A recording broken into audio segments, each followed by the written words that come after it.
এখানে কোথায় কি ব্যর্থতা আছে বলতে হবে মাননীয় স্পিকার। স্পেসিফিক্যালি ঢালাও ভাবে স্বরাষ্ট্রমন্ত্রী ব্যর্থ হয়েছে বা আইন শৃঙ্খলা রক্ষাকারী বাহিনী ব্যর্থ হয়েছে বা এই সরকার আইন শৃঙ্খলা পরিস্থিতি উন্নতি হয় নাই, এগুলো পল্টন বক্তব্য চলে। এটা সংসদে তথ্যভিত্তিক কথা বলতে হবে। এখন মাননীয় মন্ত্রী। মাননীয় স্পিকার, আপনাকে ধন্যবাদ। মাননীয় সদস্যকেও ধন্যবাদ। পুলিশের জনবল বৃদ্ধি সংক্রান্তে বর্তমান সরকারের গৃহীত পরিকল্পনা নিম্নরূপ: নতুন 4000 এসআই নিরস্ত্র পদ সৃজন, নতুন 400 সার্জেন্ট পদ সৃজন এবং নতুন 10,000 কনস্টেবল পদ সৃজন। উল্লেখিত পদসমূহ সৃজিত হলে রংপুর জেলাতেও জনবল বৃদ্ধি পাবে।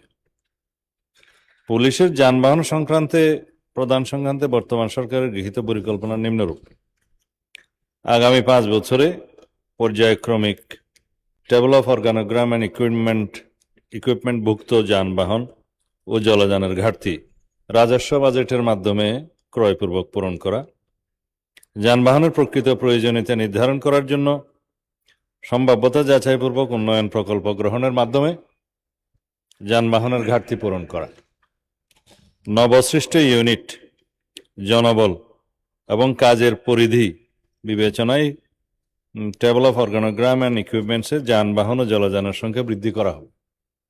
পর্যায়ক্রমে মাঠ পর্যায়ের ইউনিটসমূহ প্রয়োজনীয় যানবাহন সরবরাহ করা হবে। ধন্যবাদ মাননীয় স্পিকার। স্বরাষ্ট্রমন্ত্রী। মাননীয় স্পিকার, বিষয়টা খুবই ওয়াইড। প্রত্যেকটা একাডেমিতে পেরিয়ডিক্যালি পুলিশের সর্বপর্যায়ের কর্মকর্তাদের ট্রেনিংয়ের ব্যবস্থা করা হয়। ওইখানেই নৈতিক প্রশিক্ষণ, শারীরিক প্রশিক্ষণ এবং একাডেমিক অনেক কিছু অন্তর্ভুক্ত করে সেই প্রশিক্ষণ একাডেমিতে নিয়ে যাওয়া হয়। এটা একটা রেগুলার পদ্ধতি। আলাদাভাবে নৈতিক প্রশিক্ষণের জন্য কোনো কর্মপরিকল্পনা বর্তমান মুহূর্তে নেই। ধন্যবাদ। মাননীয় মন্ত্রী।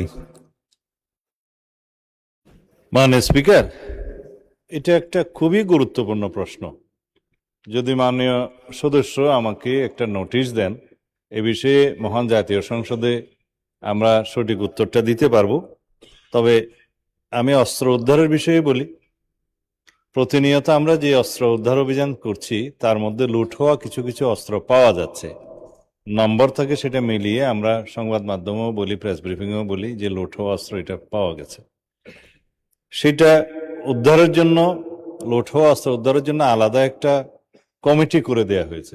সব বাহিনী মিলিয়ে তারা তৎপরতা চালাচ্ছে। আশা করি আমরা সকল লুট করা অস্ত্র যেগুলো কারাগার থেকে হয়েছে বা অন্য জায়গা থেকে হয়েছে এগুলো উদ্ধার করতে পারবো।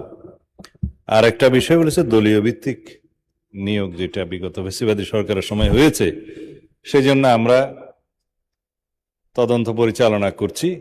সেটা প্রায় শেষ পর্যায়ে আছে। দেখা গিয়েছে কয়েকটি জেলায় হাজার হাজার পুলিশ কনস্টেবল, এসআই এবং অন্যান্য পদবীর লোকজন নিয়োগকৃত হয়েছে ফ্যাসিবাদী সরকারের আমলে, যেখানে ডিস্ট্রিক্ট কোটায় অন্তর্ভুক্ত হওয়ার জন্য যেই জেলার মানুষ তিনি নন, সেই জেলায় গিয়ে বিশেষ করে ফরিদপুর, গোপালগঞ্জ, মাদারীপুর, আর একটা হচ্ছে গোপালগঞ্জ, ফরিদপুর, মাদারীপুর এবং শরীয়তপুর, আর সাথে কিশোরগঞ্জ, এরকম 4-5টি জেলা আইডেন্টিফাই করা হয়েছে, যেখানে একটু একখণ্ড জমি কিনে তার ওখানে গ্রামের ঠিকানা, স্থায়ী ঠিকানা পরিবর্তন করেছে। এইভাবে অনেক অনিয়মের মাধ্যমে তারা পুলিশে জনবল নিয়োগ দিয়েছে বিগত সরকারের সময়। আমরা তদন্ত করে একটা পর্যায়ে এসেছি, সেটা যখন ফাইনাল হবে আমরা জাতির সামনে উন্মুক্ত করব। ধন্যবাদ। মাননীয় স্বরাষ্ট্রমন্ত্রী। ধন্যবাদ মাননীয় স্পিকার। এটা প্রশ্ন হলো না পল্টনের বক্তৃতা হলো বুঝতে পারিনি। আইন শৃঙ্খলা পরিস্থিতির উন্নয়নে 6 মাসে স্বরাষ্ট্রমন্ত্রী সফল হয়েছে কিনা এটা একটা প্রশ্ন। তারপরে ব্রাহ্মণবাড়িয়া জেলায় সিনেমা হল কেন নাই সেটা আরেকটা প্রশ্ন। কোন খাতে কত হত্যা হয়েছে, জখম হয়েছে ইত্যাদি যে ডাটা দিলেন, সেই ডাটাটা কিসের ভিত্তিতে দিলেন, কি পরিসংখ্যানের ভিত্তিতে দিলেন, সে স্ট্যাটিস্টিক্স বড়টা কি আমি জানি না। মাননীয় স্পিকার, আইন শৃঙ্খলা পরিস্থিতির উন্নতি হয়েছে কি হয় নাই সেটা তো দৃশ্যমান। বাংলাদেশে আজ পর্যন্ত বর্তমান সরকার দায়িত্ব নেওয়ার পর থেকে এই মুহূর্ত পর্যন্ত যত হেনিয়াস ক্রাইম হয়েছে, অপরাধ সংগঠিত হয়েছে, 24 ঘন্টা 48 ঘন্টা ক্ষেত্রের মধ্যে 7 ঘন্টার ভিতরে অপরাধী গ্রেপ্তার হয়েছে, আইনের আওতায় আনা হয়েছে। এবং সামাজিকভাবে যে কোনো স্পেসিফিক ঘটনা যদি আপনারা বলতে পারেন, সেই স্পেসিফিক ঘটনা আমি 300 বিধিতে বিবৃতি দিতে পারবো। আজ পর্যন্ত সামাজিক চাহিদার ভিত্তিতে এবং যেগুলো আলোচিত হয়েছে, যেগুলো আলোচিত হয়ও নাই, সেরকম যেগুলো ঘটনা অপরাধ সংঘটিত হয়েছে, সেটা সমাজের চাহিদার ভিত্তিতে সংক্ষিপ্ত সময়ের মধ্যে যাতে বিচার কার্য সম্পন্ন হয়, সেই জন্য আমরা সহযোগিতা করেছি। বিচার করার তো জুডিশিয়ারির কাজ।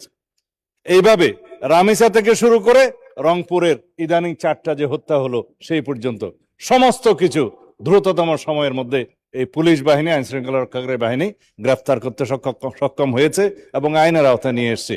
এখানে কোথায় কি ব্যর্থতা আছে বলতে হবে, মানে স্পিকার স্পেসিক্যালি ঢালাও ভাবে স্বরাষ্ট্রমন্ত্রী ব্যর্থ হয়েছে বা আইন শৃঙ্খলা রক্ষাকারী বাহিনী ব্যর্থ হয়েছে বা এই সরকার আইন শৃঙ্খলা পরিস্থিতি উন্নতি হয় নাই, এগুলো পল্টন বক্তব্য চলে। এটা সংসদে তথ্যভিত্তিক কথা বলতে হবে। যদি কোনো স্পেসিফিক ঘটনার কথা আপনারা বলেন, সেই ঘটনার প্রেক্ষিতে আমরা 300 বিধিতে বক্তব্য দিতে পারবো, মানে স্পিকার। কিন্তু যদি কাগজ নিয়ে বলা হয় এতটা হত্যা হয়েছে, এতটা ঘুম হয়েছে, সেটা তো কিসের স্টেটমেন্ট আমরা জানি না। আমরা গতবারও সংসদে আমরা 300 বিধিতে বক্তব্য দিয়েছি, স্টেটমেন্ট দিয়েছি এবং সংসদের জেনারেল আলোচনার মধ্যেও বলেছি, ডাটা দিয়েছি। তার মধ্যে আমরা প্রত্যেকটা পরিসংখ্যান করে প্রত্যেকটা অপরাধ ভিত্তিক চিত্র আমরা তুলে ধরেছিলাম। তখন কেউ বলতে পারে না, মানে স্পিকার। সুতরাং যদি কোনো স্পেসিফিক ঘটনায় বাংলাদেশের আইন শৃঙ্খলা রক্ষাকারী বাহিনী বা স্বরাষ্ট্র মন্ত্রণালয় ব্যর্থ হয়েছে কি হয় নাই, সেই বিষয়ে যদি আপনারা নোটিশ আনেন, তখন আমরা ডিবেট করতে পারবো। ধন্যবাদ, মানে স্পিকার।